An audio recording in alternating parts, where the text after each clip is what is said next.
Assalamualaikum warahmatullahi wabarakatuh. Alhamdulillahirabbil alamin. Allahumma sholli ala sayyidina Muhammad wa ala sayyidina Muhammad wa ba'du. Bapak-bapak dan ibu yang malam ini masih menyediakan waktunya untuk hadir, wabil khusus Ustaz Mutahar yang dari Pondok Lampung tadi ya Ustaz ya, masih dapatkan hadir. Alhamdulillah. Hari ini hari ketiga. Kenapa 3 hari aja? Memang saya dan ibu saya itu waktu itu pernah bahas tahlilan Ustaz, Bapak Ibu semua. Jadi kapan itu kita bicara dan saya tanya waktu itu langsung, Ibu kalau mama meninggal mau diapain? Mau ditahlil 7 hari, 40 hari, atau 100 hari, atau mau enggak, atau berapa hari? Dia minta 3 hari. Silakan Ustaz Mutahar, kalau baca Yasin nggak usah pakai hikayat ya Ustaz ya. Coba kalau mau pakai ini, silakan.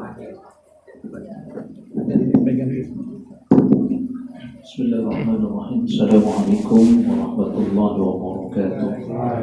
Apa ini yang disampaikan oleh Allah Subhanahu wa taala? Dalam sebuah hadis disebutkan ada 2 nasihat di mana 2 nasihat ini banyak dilupakan oleh umat manusia. Apa 2 nasihat itu? Yang pertama, nasihat yang berbicara. Yang kedua, nasihat yang dimajah. Apa nasihat yang berbicara? Al-Quranul Karim. Nasihat yang diam, mati. Jadi 2 nasihat inilah banyak orang yang gak peduli, kebanyakan cuek. Yang pertama, nasihat berbicara. Apa itu? Al-Quran. Kenapa disebut nasihat berbicara? Karena di situ banyak sekali pelajaran-pelajaran yang bisa kita ambil dari Al-Quran. Diceritakan tentang kehidupan alam barzah, padang mahsyar, dunia, akhirat, surga, neraka, ciri orang beriman, ciri orang kafir, ciri orang munafik, dan lain sebagainya. Makanya nih bulan Ramadan, ya, Ramadan dipilih oleh Allah sebagai bulan pertama kali diturunkannya ayat-ayat suci Al-Quran, tanggal 17 besok, ya. Makanya Ramadan disebut Syahrul Quran, bulannya Al-Quran. Makanya amalan yang sangat-sangat dianjurkan dilakukan di bulan Ramadan itu memperbanyak membaca Al-Quran. Pak Ibu tadarus di masjid, di rumah, di kantor, silakan. Kenapa? Itulah amalan ibadah yang dianjurkan di bulan Ramadan. Saya sarankan minimal dalam sebulan ini 1 kali khataman. Jangan ditawar-tawar lagi. 1 kali khataman, kalau hari ini malam ke-16, berarti kita sudah masuk juz 16. Ya Pak ya? Sudah masuk juz 16 ya? Insya Allah ini mantap Pak. Nah, kenapa? Kalau kita ingin dialog dengan Allah, komunikasi dengan Allah, baca Al-Quran. Ini hadisnya sahih. Hadis dari Anas bin Malik. Anas bin Malik hidup bersama dengan Nabi 10 tahun. Jadi pelayan, jadi pembantu. Jadi banyak sekali hadis yang diriwayatkan oleh Anas bin Malik. Sekitar 2.286 hadis. Apa kata Nabi? Idza ahabba ahadukum ayyuhadditha rabbahu. Kalau kalian ingin berkomunikasi langsung dengan Allah, falyaqra'ul Qur'an, baca Al-Qur'an. Tuh, nasihat berbicara. Makanya Nabi mempertegas khairukum man ta'allama al-Qur'ana wa 'allamah. Sebaik-baik orang itu orang yang mau membaca, mau mempelajari Al-Quran sekaligus mengamalkannya. Pak Ustadz, saya gak bisa baca. Minimal seneng dulu dah. Minimal seneng lihat mushaf Al-Quran sudah berpahala. Ketika saya umroh, ada jamaah saya sebelah kiri baca Quran nangis. Saya lirik aja, ini kenapa nangis? Husnudzan saya, mungkin ini membaca ayat tentang siksa, maka ia nangis. Saya baca, saya deketin, Bapak tadi kenapa menangis? Pak Ustadz, saya bukan baca Al-Quran nangis gara-gara itu. Tapi kenapa? Umur kayak gini saya belum bisa baca Quran.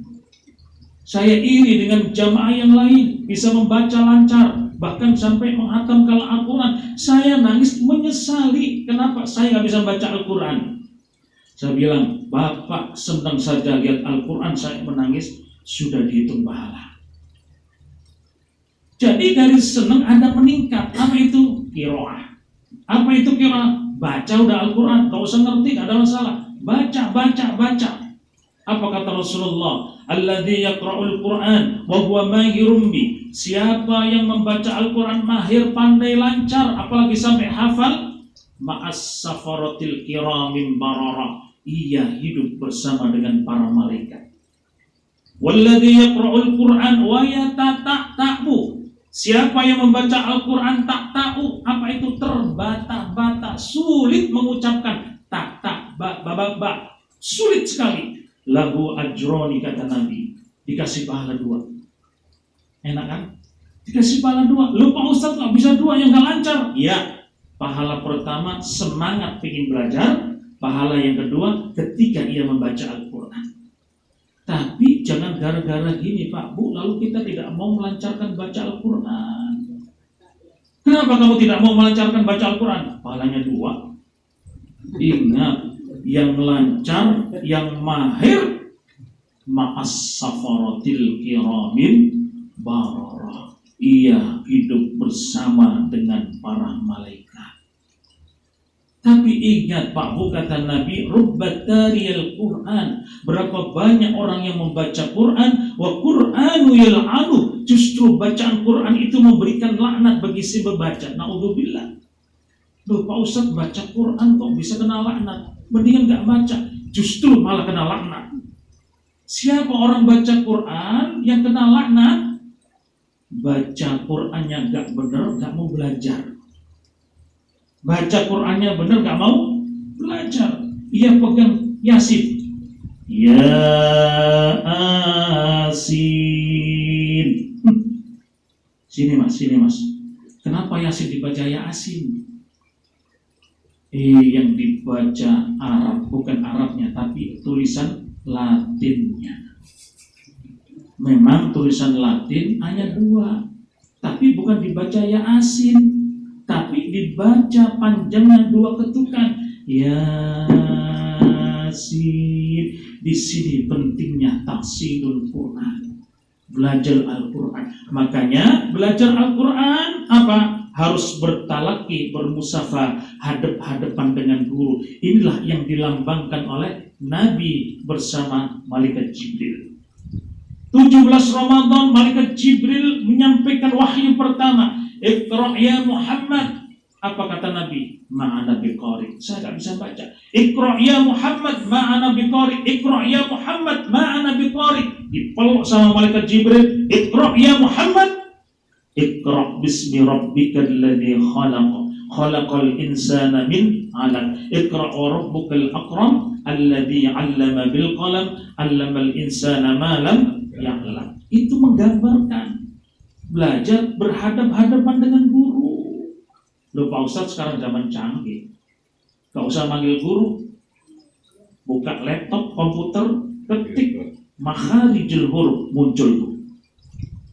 Kita klik yang bunyi so, ikutin so, vo. Ketika kita ngikutin laptop, kita baca salah, laptopnya nyalain nggak? Laptopnya nyalain nggak? Nggak nyalain. Makanya pentingnya bertalaki, bermusyafahah. Itu nasihat yang pertama. Nasihat yang kedua kata Nabi apa? Diam saja, itu nasihat. Apa itu? Mati. Jadi mati itu nasihat bagi yang hidup. Kullu nafsin da'iqatul maut. Setiap jiwa yang bernyawa pasti akan mati. Kenapa? Hidup ini hanya menunggu giliran, Pak. Hidup nunggu giliran. Bisa jadi malam ini kita yang baca Yasin, kita yang baca tahlil, kita yang berdoa, sadari. Tah kapan kita yang diyasinkan, tah kapan kita yang ditahlilkan, entah kapan kita yang didoakan. Makanya hidup ini nunggu giliran. Bisa jadi bapak ibu duluan, saya belakangan. Atau sebaliknya, saya belakangan, bapak ibu duluan. Sama aja. Jadi hanya menunggu giliran. Apa kata Syekh Yusuf Al-Qaradawi dalam kitabnya, dosen besar Al-Azhar Kairo? Mati itu nikmat. Mati itu nikmat. Sekarang Bapak saya tanya, nikmat nggak mati? Belum tahu, betul belum tahu. Mati juga belum ditanya. Tapi Syekh Yusuf Al-Qaradawi bisa memprediksi mati itu nikmat, Pak. Makanya banyak ayat-ayat Al-Quran mengatakan mati itu enak. Bahkan ada orang yang mati hanya diberikan apa? Nikmat, rahmat, nikmat, rahmat. Ada juga yang hanya diberikan siksaan. Syekh Yusuf bisa bilang mati itu nikmat. Kenapa? Mati diibaratkan seperti orang pulang kampung. Makanya ketika tetangga kita meninggal, saudara kita, ya, teman kita meninggal, apa yang kita ucapkan? Inna lillahi wa inna ilaihi raji'un. Sesungguhnya kita ini milik Allah dan juga akan dikembalikan kepada Allah. Ini ayat pulang kampung ini. Ayat pulang kampung. Coba ini pulang kampung, ini lebaran nih lagi pulang kampung ini, meskipun dilarang. Ya. Orang pengen pulang kampung, berjam-jam antri tiket ia lakuin. Kenapa? Pengen pulang kampung. Ada kenikmatan tersendiri. Terus sekarang tiket online, ia begadang malam itu jam 12 sampai jam 3, nungguin di depan laptop supaya dapat tiket kereta. Gak dapet juga, ia tunggu malam berikutnya. Begadang lagi, gak dapet juga, ia tunggu malam berikutnya sampai ia dapat. Kenapa? Pengen pulang kampung. Ada kenikmatan tersendiri. Sudah pulang kampung, macet di tol Cipali berjam-jam, bahkan ada yang sehari semalam. Ia lakuin juga. Kenapa? Pengen pulang kampung. Sudah dilarang pulang kampung, ya, sampai tanggal 6. Ia curi-curi sebelum tanggal 6. Kenapa? Ada kenikmatan tersendiri dalam pulang kampung. Persoalannya, Pak Bu, persoalannya bekal apa yang kita bawa ketika kita pulang kampung? Bekal apa yang kita bawa ketika kita pulang kampung? Orang kalau pulang kampung nggak bawa bekal nekat. Nih, orang pulang kampung, orang kampung nggak akan tahu kita ngapain di Jakarta. Orang di Jakarta anggapannya orang kampung kita ini sukses, Pak. Nggak tahu kalau dia di kita ini apa? Rumah ngontrak, mobil kredit, motor kredit. Pulang kampung bawa mobil, bagi-bagi duit. 10.000 baru, 20.000 baru, 5.000 baru. Pulang lagi ke Jakarta, pasang bendera putih. Ampun, dah kreditan gak bisa nerusin. Habis sih berlaku di kampung. Ya, jadi itu. Orang pulang kampung gak bawa bekal, nekat. Orang mati belum sempat bawa bekal, nekat tuh orang mati. Betul kan? Nekat itu. Makanya apa kata Rasulullah? Yattabi'u mayyita thalathah. Ada 3 perkara yang mengikuti si mayit. Apa 3 perkara itu? Ahluhu, maluhu, wa amaluhu. Keluarganya, hartanya, dan amalnya. Fayarji'u ithnani wa yattabi'u wahidun. Yang 2 akan meninggalkan si mayit, yang 1 akan menemani si mayit. Apa 2 yang akan meninggalkan si mayit? Ahluhu, maluhu. Keluarganya dan hartanya. Keluarga, harta, ninggalin, Pak. Secinta-cintanya kita, Pak, sama istri kita, secinta-cintanya Bu kita sama istri kita, secinta-cintanya Pak Bu kita sama orang tua kita, ketika orang yang kita cintai ini meninggal, pasti kubur, kita gak akan mau ikut dikubur. Ya, makanya ibu ada bilang sama suaminya, Pak, saya ini cinta Bapak sehidup semati. Itu bohong. Bohong. Sehidup aja, gak usah semati. Ya, ketika suaminya dikubur, gak akan mau tuh dikubur. Kembali semua keluarga. Harta selama ini yang kita tumpuk-tumpuk meninggalkan kita. Mobil-mobil mewah meninggalkan kita. Alphard, Ferrari, Hummer, Jaguar, semuanya ninggalin kita. Tahu Jaguar gak? Iya, Jaguar. Itu harganya mahal tuh, pernah saya tahu 20 juta gak dikasih. Semuanya ninggalin, termasuk keranda mayat yang ngantarin ke kuburan balik juga, gak ikut ditanam. Ini keranda mayat, Pak, kendaraan paling serem. Kenapa? siapa yang naik pasti mati. Betul. Saya belum pernah lihat orang naik keranda mayat hidup. Semuanya meninggalkan si mayit, tapi satu yang akan menemani si mayit, apa itu? Amal-amal soleh, amal-amal kebaikan. Bahkan amal ini nanti akan menemani kita di kesunyian di alam kubur.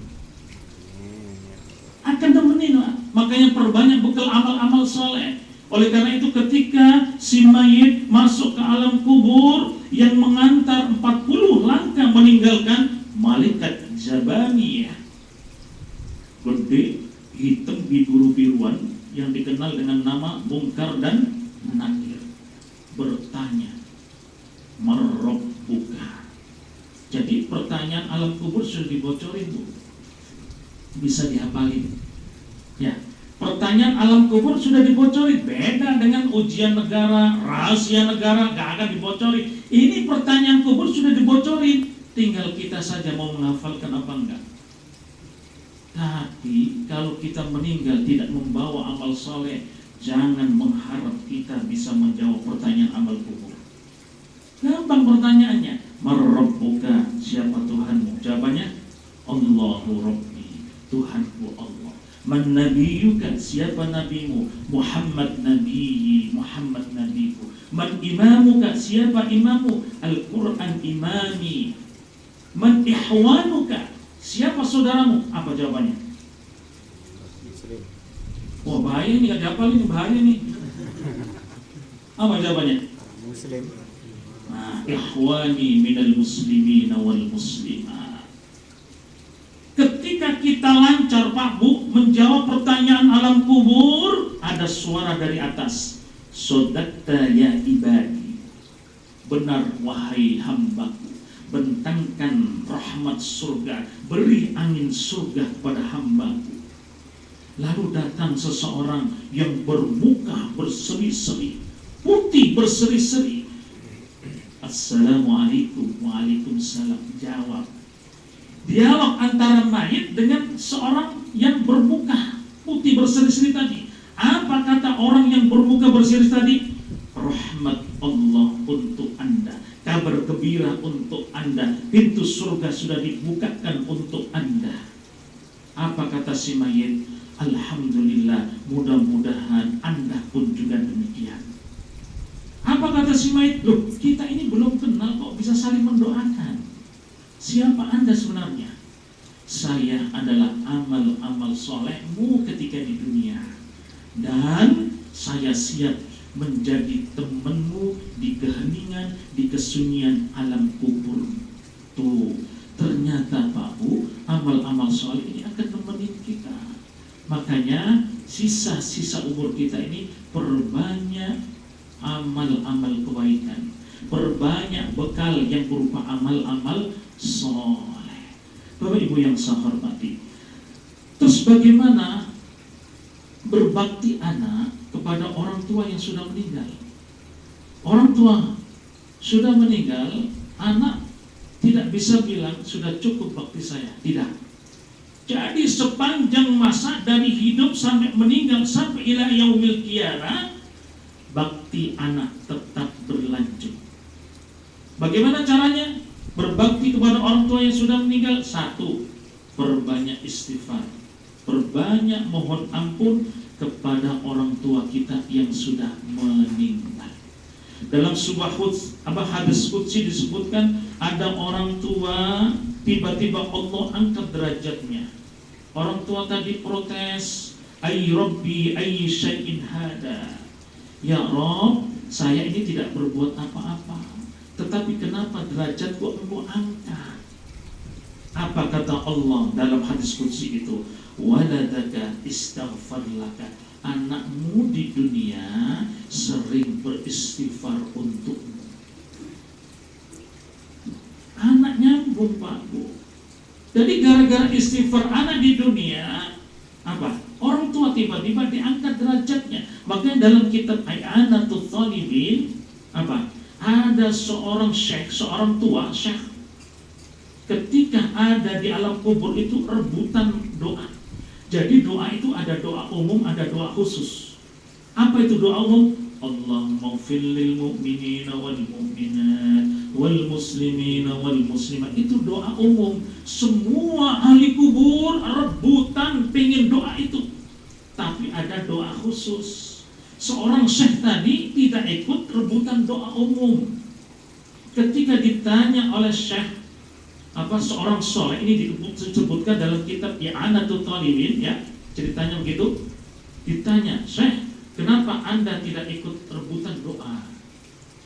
Apa kata Syekh tadi? Anakku seorang bahol. Bahol itu apa? Tukang sayur. Tukang sayur meskipun sibuk, tetapi ia menyempatkan berdoa, membaca Yasin setiap malam Jumat untuk orang tuanya yang sudah meninggal. Ketika ditanya, kenapa kamu tidak ikut rebutan doa umum? Anakku selalu membaca Yasin setiap malam Jumat.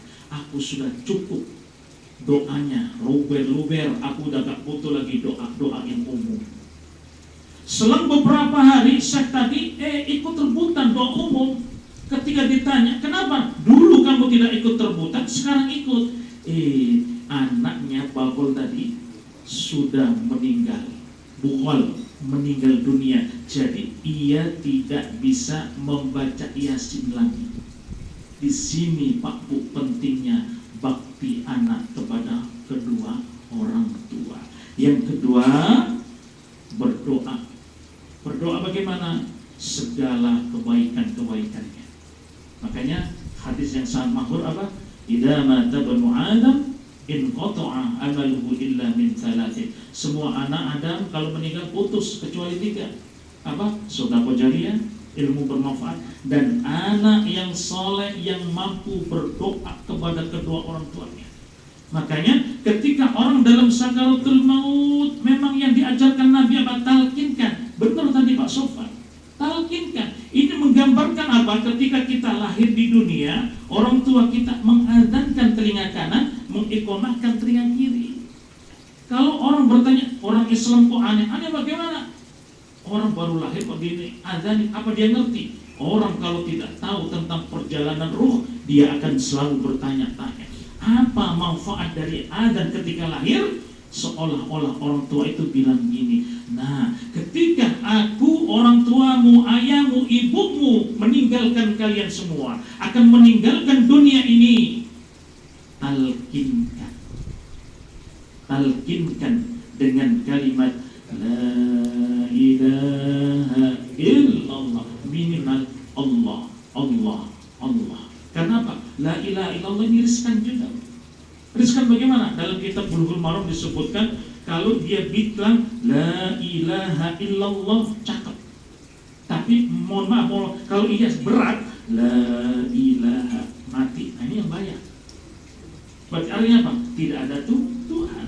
Kalau dilengkapi illallah itu cakep. Makanya minimal Allah. Kalau berat Allah, Allah. Bimbing terus sampai Israel menjemput rohnya. Yang ketiga apa? Berbakti anak kepada orang tua, lunasi hutangnya kalau yang punya hutang. Maka sering dikatakan ketika sholat, ketika takziah itu kan, kalau orang tua kami punya sangkut paut hutang, tolong temui ahli warisnya. Kenapa? Utangnya bahaya. Orang punya hutang kalau meninggal ruhnya ngambang, nggak ke surga, nggak ke neraka, di mana di tengah. Ini mau kemana? Hidup ngambang nggak enak. Hatta apa? Hatta yubdo'an, sampai utangnya terlunasi, baru ia terlepas dari utang itu. Yang keempat apa? Nadarnya. Kalau ada nadar, lunasi. Kalau ada wasiat, jalankan. Yang kelima apa? Perbanyak bersedekah untuk orang tua kita yang sudah meninggal. Ini diantara bentuk bukti bakti anak kepada orang tua yang sudah meninggal dunia. Bapak Ibu yang saya hormati, ini saja ya. Udah lama ini, udah 70 menit yang bisa sampaikan. Mudah-mudahan ada manfaatnya. bersedia pada hari ini dengan takziah dengan kami. Sebelum pulang, mohon tunggu sebentar. Ada sedikit oleh-oleh buat di rumah, buat bukti bahwa Bapak takziah ya Ustaz ya. Ya, ceritanya. Memang pulang jam 9.30 dari mana aja. Sebentar guys ya. Sekali lagi terima kasih. Wassalamualaikum warahmatullahi wabarakatuh.